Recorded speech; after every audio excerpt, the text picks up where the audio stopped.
taon-taon, mahigit 2,000 na mga self-help books ang inilathala.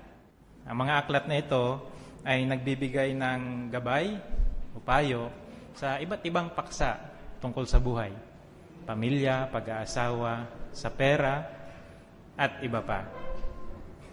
Sa Britanya lamang, gumagastos ang mga mambabasa o yung mga tao ng mahigit 80 million pounds o sa peso, 5.6 billion pesos. Sa Estados Unidos naman, umabot ng $600 million o 33.2 billion pesos taon-taon ang naibebenta ng mga self-help books. Napakalaking halagang pera ang ginagastos ng mga tao para lang sa mga gabay o tinatawag na lang karunungan. Bakit ba ganito kalaki ang pera na ginagastos? O bakit ganito ka-boom yung ganitong industriya? Dahil ganito ang sinasabi ng Biblia. Paisuyo sa inyong mga Biblia sa Aklat ng Awit, sa 90 at 10 ating basahin. Awit 90:10. Nariyan na kayo? Ang haba ng buhay namin ay 70 taon o 80 taon sa mas malalakas. Pero puno ito ng problema at kalungkutan. Mabilis itong lumipas at naglalaho na kami.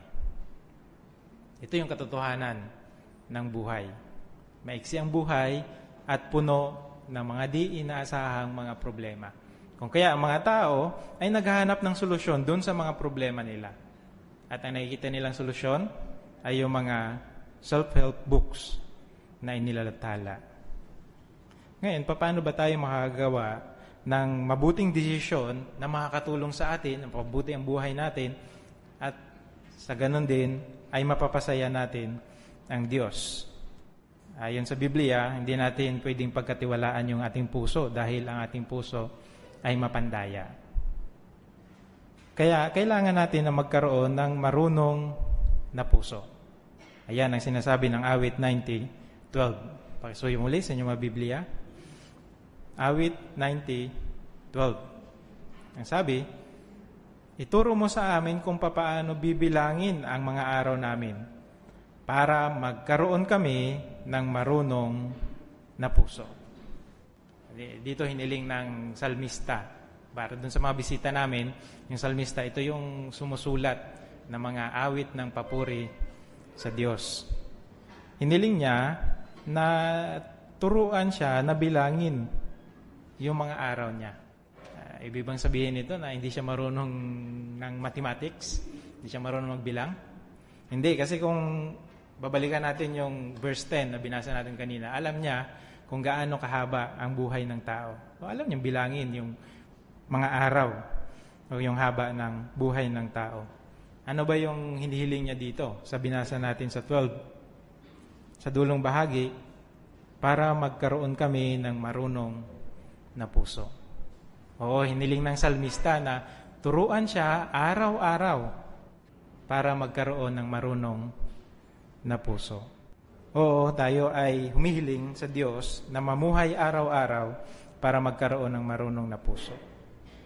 Pero paano ba tayo magkakaroon ng marunong na puso? Sa Biblia, ang salitang puso, ito ay tumutukoy sa buong pagkatao ng isa. Nasasangkot dito yung kaisipan, yung motibo, ano ba yung nagpapakilo sa kanya, yung kanyang emosyon, yung damdamin, ano yung nararamdaman niya, na kung saan ito ay nagpapakilo sa kanya o tumutulak sa kanya na gumawa ng isang desisyon. Yun ang tumutukoy sa puso ng isang tao. Kaya dapat, yung kabuuang pagkatao natin, yun yung magkaroon ng karunungan. Makakatulong ba yung mga self-help books para magkaroon ng marunong na puso? Sabi ng isang author, ganito ang sinabi niya, inuulit lamang ng maraming bagong mga aklat ang mga impormasyong dati nang nailathala. At karamihan sa mga aklat na ito ay kumukuha dun sa pinakalumang aklat para sa karunungan. Alam niyo ba kung ano yun? ay yung salita ng Diyos, yung Biblia. Ngayon, paano ba tayo magkakaroon ng tunay na karunungan? Magkakaroon tayo ng marunong na puso kung hahayaan natin yung kaisipan ng Diyos na gumabay sa atin, humubog sa buong pagkatao natin, sa puso natin. At ito ay mag-iimpluwensya sa atin para kumilos at gumawa ng desisyon, tamang desisyon na magpapabuti sa ating buhay at gayon din magpapasaya sa ating Diyos. Si Jehovah, siya ang pinagmumula ng tunay na karunungan. Sang-ayon tayo dyan. Alam natin na si Jehovah ay nabuhay ng bilyong-bilyong mga taon at siya ang lumalang ng lahat ng bagay, ang universo, pati tayo. Siya ang gumawa sa atin. Kaya makatwiran lamang sabihin na siya ang mas nakakaalam kung ano ang pinakamabuti para sa atin. Halimbawa, kapag bumili tayo ng appliances, di ba may kasama yung owner's manual. Sino ba yung mas nakakaalam dun sa appliances na yun? Tayo na bumili o yung gumawa noon, yung manufacturer noon? O siyempre pa yung manufacturer noon. Kapag hindi natin kabisado kung paano i-operate yung appliances na yon o yung makinang iyon, anong ginagawa natin? Pumupunta tayo dun sa manual na kasama ng appliances na iyon. Si Jehovah ay nagbigay din sa atin ng manual. Yung kanyang salita, ang Biblia. At doon natin makukuha ang lahat ng mga karunungan. Ayon sa Kawikaan 2:6, si Jehovah mismo ang nagbibigay ng karunungan. Yan ay sa pamamagitan ng kanyang salita, ang Biblia. Gaano ba kahanga-hanga yung karunungan ng Diyos ni Jehovah? Pamilyar tayo kay Solomon at binigyan siya ni Jehovah ng karunungan. Ano ang naging resulta nung binigyan siya ni Jehovah ng karunungan? Napakaganda ng pamamahala niya. Napabuti ang kalagayan ng mga sakop niya. At naging payapa ang kanyang kaharian. Maging yung reyna ng Sheba nung dumalaw sa kanya, sinabi ng reyna ng Sheba na wala pa sa kalahati yung kanyang narinig tungkol sa karunungan ni Solomon. Kumbaga, yung mga kwento, hindi nila makwento ng buo kung gaano ba talaga karunong si Solomon. Yan ay dahil sa bigay na karunungan ng Diyos na Jehovah. May kita natin sa gawa ng Diyos na Jehovah, sa mga creations, kung gaano karunong ang Diyos na Jehovah. Kaya makikita natin na si Jehovah talaga ang pinagmumula ng tunay na karunungan. At siya lamang ang may karapatan na magsabi kung ano ang tama at kung ano ang mali. Ngayon, ang isang marunong na tao, kailangan niya magkaroon ng tatlong bagay. Una, kaalaman. Ikalawa, kaunawaan. At ang ikatlo, unawa. Tapos pagsasamahin niya yung tatlong ito at isa sa buhay niya yung mga natutunan niya. Ano ba yung sabihin ng kaalaman? Paano natin makukuha yon? Ang kaalaman, makukuha yan sa pamamagitan ng pag-aaral, obserbasyon, at gayon din sa mga karanasan ng isa. Ang kaunawaan naman, ito ay yung kakayahang makita kung paano nauugnay yung isang ideya sa isa pang ideya. Kung paano ito magkakaiba. Kumbaga, yung pag-distinguish ng tama at mali. Yung unawa naman, ito yung pagkakaintindi o pag-unawa, kakayahang maunawaan, yung pag-ugnay-ugnay. Kung yung kaunawaan ay malalaman niya yung pagkakaiba, yung kaunawaan naman ay kung paano niya iugnay-ugnay yung bawat detalye para makita yung kabuuan ng mga impormasyong iyon. Pagkatapos, pagsama-samahin niya yung tatlong iyon at gagawa siya ng mabuting desisyon. At yun ang karunungan. Ang karunungan ay nangailangan ng pagkilos, paggawa ng desisyon base doon sa mga kaalaman na natutuhan. Para mas maintindihan natin, mayroong napakagandang ilustrasyon. Marahil ay narinig na rin niyo ito. Habang ikaw ay naglalakad sa kalsada, mayroong paparating na sasakyan. At habang tinitingnan mo, nalaman mo na ito ay isang jeep, pampasahirong jeep. Habang inoobserbahan mo siya, alam mo rin na mabilis yung takbo nito. Yun yung kaalaman, base sa iyong obserbasyon, sa iyong karanasan. Alam mo na isang sasakyan iyon. Ngayon, papasok ang kaunawaan. Hihinto ba yung sasakyang ito o didiretso? Naunawaan mo na ito ay didiretso. Hindi siya hihinto. Ito ba ay papunta sa iyo o liliko? Napag-unawa mo rin na ito ay didiretso papunta sa iyo. Ngayon, papasok ang unawa. Pagsamasamahin mo yung tatlong yon, yung kaalaman na ito ay isang sasakyan, mabilis ang takbo, papunta sa iyo. Pagka hindi ka umalis doon sa kinalalagyan mo, siguradong tatamaan ka at ikaw ay mamamatay. Anong gagawin mo ngayon? Kikilos ka, aalis ka, iiwas ka doon sa direksyon na papupuntahan ng sasakyan. Yun ang karunungan. Yung pagkilos mo ayon doon sa mga kaalaman na iyong nakuha. Ngayon, kailangan natin ang panahon at pagsisikap para tayo ay maging marunong.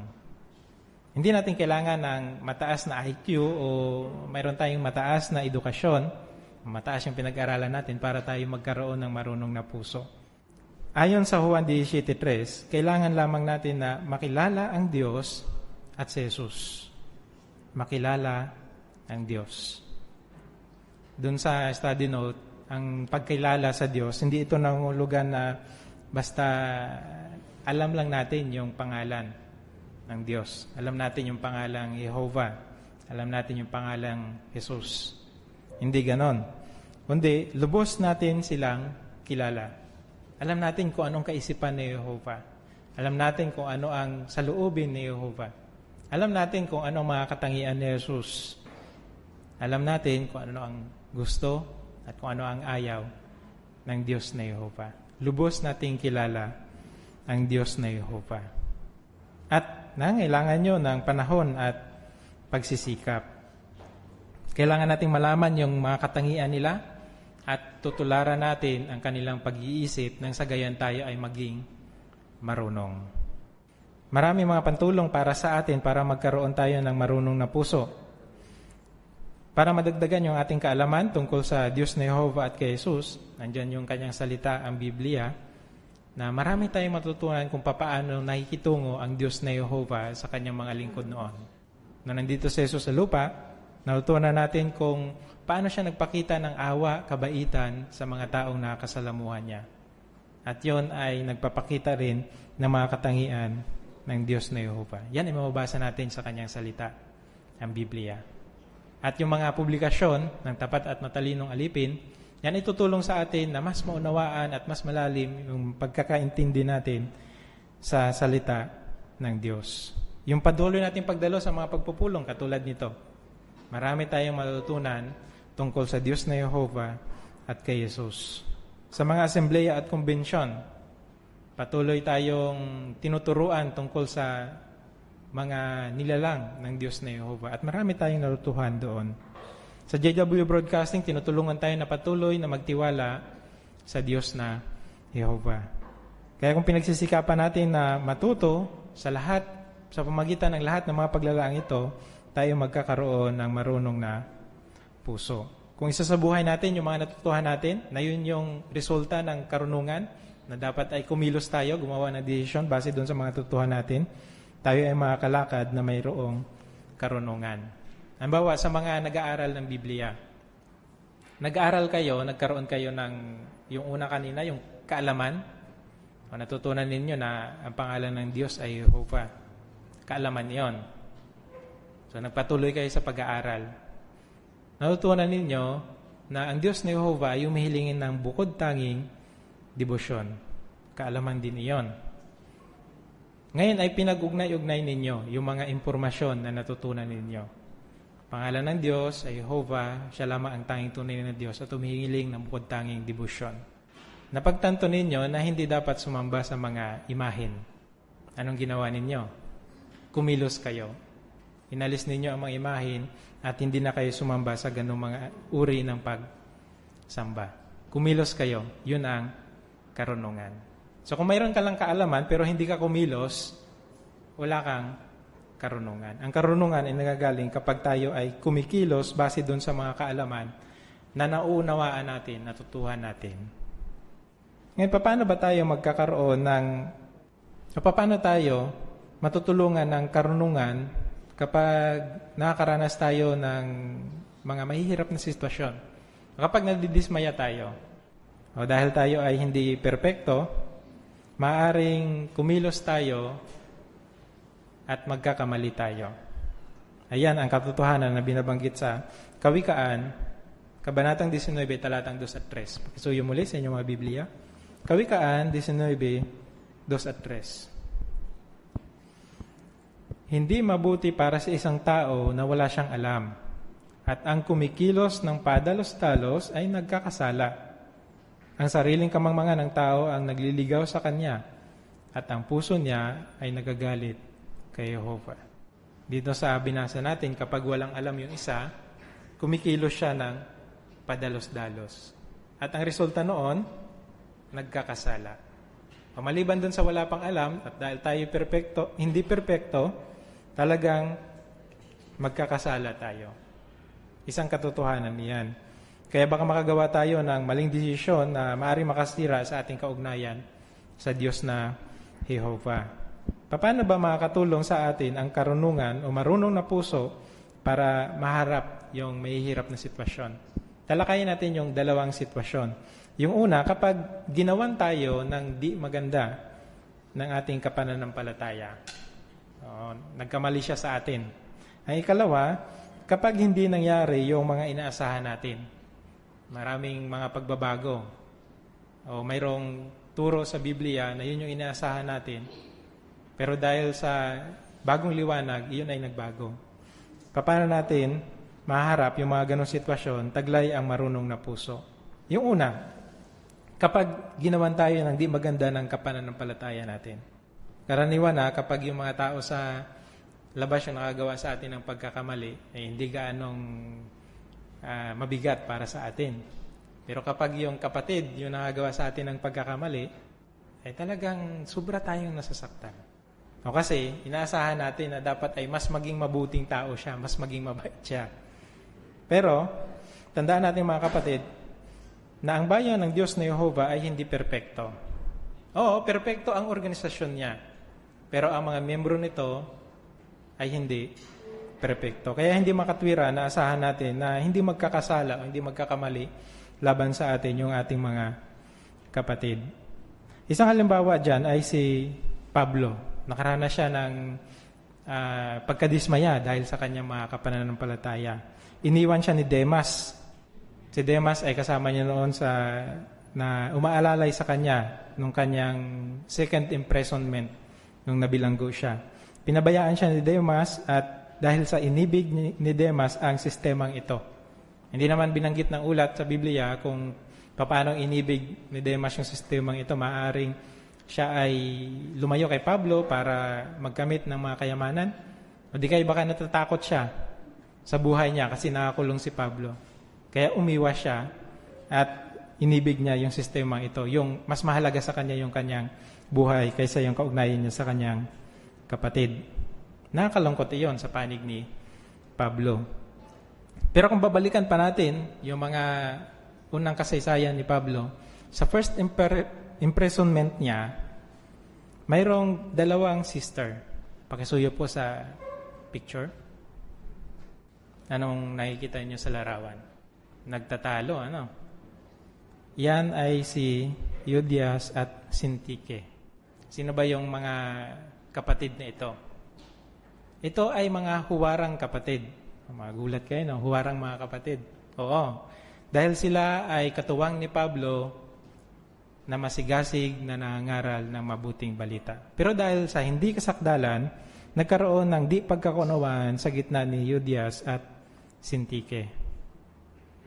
Hindi ito simpleng di pagkakunawaan dahil ang isyong ito ay nakarating kay Pablo maraming kilometro sa Roma. At dahil doon ay nagbigay ng payo si Pablo sa dalawang kapatid na ito na magkaroon ng isang kaisipan kaayon sa Panginoon. Maraming salamat sa larawan. Pansinin niyo yun. First imprisonment ni Pablo, nakakulong na siya, tapos mabalitaan pa niya yung dalawang masisigasig na mga kapatid ay nagkaroon ng problema. at seryosong problema. O, siguradong madidismaya si Pablo. Nung sumunod na pagkakulong niya, iniwan naman siya ni Demas. Siguradong nalungkot si Pablo. Pero hindi niya hinayaan yung pagkakamali ng kanyang mga kapatid na magpahina ng kanyang pananampalataya at kaugnayan sa Diyos na Yehova. At hindi siya nagalit dun sa mga kapatid na iyon. Makikita natin sa ulat na patuloy niyang inibig yung mga kapatid na iyon. Hindi nawala yung pag-ibig ni Pablo dun sa mga kapatid na iyon. Minsan, meron tayong tendensya na mag-focus sa pagkakamali ng mga kapatid. At dahil doon, maaaring mawala yung ating pag-ibig sa kanila. Halimbawa, baka nalimutan ng isang kapatid na tulungan ka o samahan ka sa paglilinis sa Kingdom Hall. At dahil doon, mag-isa kang naglinis sa Kingdom Hall. Sa pagkakamali ng kapatid na iyon, naalala mo yung mga dati niyang ginawa na mga pagkakamali sa iyo. Mawawala ang iyong pag-ibig sa kapatid na iyon. Paano tayo magkakaroon ng marunong na puso kapag ganun ang sitwasyon? Balikan natin yung tatlo: kaalaman, kaunawaan, unawa, pagkatapos yung karunungan. Kaalaman, alam natin na lahat tayo ay nagkakamali. At ang kaunawaan, naunawaan natin na mahal pa rin tayo ng Diyos na Yehova. At hindi niya tinitingnan yung ating mga pagkakasala. Kahit yung mga seryosong mga pagkakamali, kapag ang isa ay tapat na nagsisi, kinakalimutan niyo ng Diyos na Yehova. Papasok ngayon yung unawa. Nagkakamali tayo, alam yun ni Yehova, pero mahal pa rin tayo ni Yehova. Paano tayo kikilos? Paano tayo magkaroon ng karunungan? Kahit may pagkakamali yung mga kapatid natin, patuloy pa rin natin silang iniibig. Katulad ng Diyos na Yehova. Tinutularan din natin, kapag ginawa natin yun, tinutularan din natin ang katapatan at pagtitiis ni Jesus. Paano naman kapag yung isang nangunguna sa kongregasyon ang nakagawa ng pagkakamali? Nasaktan tayo. Anong gagawin natin? Maganda ang halimbawa ang pinakita ng Panginoong Hesus sa bagay na ito. Noong panahon ni Jesus, yung sinagoga, para sa mga bisita namin, ito yung dako ng pagsamba na ginagamit ng mga Hudyo para sambahin ang Diyos. Alam natin na yung panahon ni Jesus, yung mga Fariseo, yung mga leader, mga Hudyong leader, sila ay gumagawa ng mabibigat o seryosong mga pagkakamali. Dahil sa mga tradisyon nila ay pinapabigatan nila yung mga tao, yung mga miyembro ng kanilang Hudyong reliyon. Pero dahil noong panahon ni Jesus, ito pa rin yung kaayusan na ginagamit ng Diyos na Yehova para sambahin siya, yung sinagoga. Anong ginawa ni Jesus? Anong napansin natin sa ulat? Nasaan siya?